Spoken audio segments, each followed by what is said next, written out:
की जमीन पर भूमाफिया का खेल, पीड़ितों ने खोली प्रशासन की पोल। आज मंगलवार को आयोजित पत्रकार परिषद में एक बड़े भू घोटाले और भूमाफिया से जुड़े गंभीर आरोपों का खुलासा किया गया। इस दौरान पीड़ितों और सामाजिक कार्यकर्ताओं ने प्रशासन की कार्यप्रणाली पर सवाल उठाते हुए न्याय की मांग की। करोड़ों रुपए की जमीन पर भूमाफियाओं द्वारा कब्जा पर फर्जी दस्तावेजों के आधार पर अवैध रजिस्ट्रियां की गई। आरोप है कि ये पूरा खेल कई वर्षों से चल रहा है और इसमें कुछ सरकारी अधिकारियों की मिलीभगत भी सामने आ रही है। बताया जा रहा है कि वर्ष 1985 से जुड़े मामलों में अब तक कार्रवाई नहीं हुई, जबकि सैकड़ों प्लॉट धारक आज भी अपने अधिकारों के लिए भटक रहे हैं। कई जगहों पर बिना नाम दर्ज किए ही प्लॉट बेच दिए गए और लोगों को ठगा गया। पीड़ितों का कहना है कि उन्होंने कई बार पुलिस और प्रशासन से शिकायत की, लेकिन अब तक कोई ठोस कार्रवाई नहीं हुई।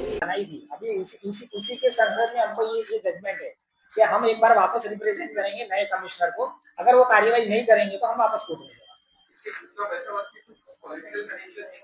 कृष्ण बैसवारा के पॉलिटिकल कनेक्शन तो है, इसलिए तो इतने सालों से चला रहा है, क्योंकि 30 साल से हमें तो कोई आदमी बिना पॉलिटिकल सपोर्ट के तो चला ही नहीं सकता। अब वो मैं बता नहीं सकता, क्योंकि आदमी अपना बेनिफिट होता है तो कोई भी पार्टी पकड़ सकता है, जहां उसको मुनाफा दिखे वहां वो जा सकता है।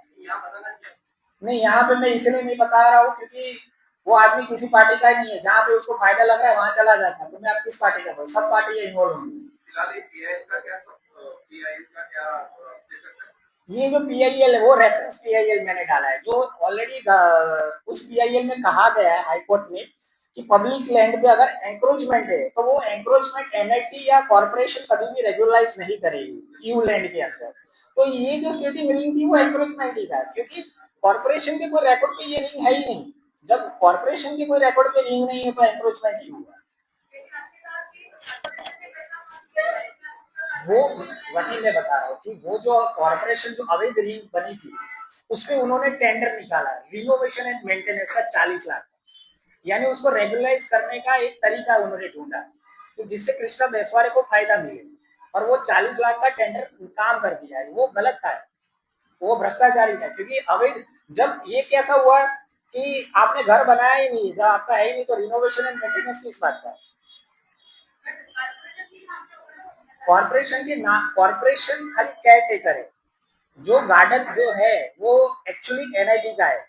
बिकॉज क्या होता है कि जब हम घर की लीज भरते हैं वो 30 साल की लीज है, तो NIT ने जब लेआउट बनाया तो उस लेआउट के अंदर ग्राउंड छोड़े गए कि ये उनके बच्चों के लिए और सीनियर सिटीजन के लिए। कॉर्पोरेशन को हैंड ओवर करा जाए क्या, क्योंकि उसकी मेंटेनेंस के लिए आप उसकी देखभाल करोगे ग्राउंड की। वो मुझे आइडिया नहीं है, पर काफी बड़ा है। NTI, राजस्व विभाग और सिटी सर्वे जैसी संबंधित एजेंसियों द्वारा भी उचित जांच नहीं किए जाने का आरोप लगाया गया। इसके अलावा कई गांवों में जमीन के वास्तविक मालिक आज भी कागजों के दर्ज नहीं है, जबकि भूमाफिया खुलेआम जमीन का सौदा कर रहे हैं।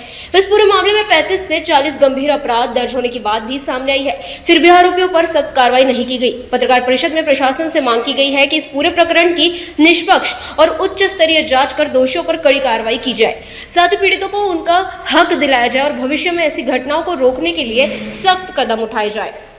हमारा हर शब्द समाज की आवाज, हमारी हर पहल निष्पक्षता का कदम। आपकी हर समस्या में आपसे पहले दिखेंगे हम हैं न्यूज फर्स्ट। ईश्वर का सच, हमारा साहस और आपका विश्वास। सच, साहस और विश्वास। अगर आप ये वीडियो YouTube पर देख रहे हैं तो हमारे चैनल को सब्सक्राइब कर बेल आइकन दबाएं।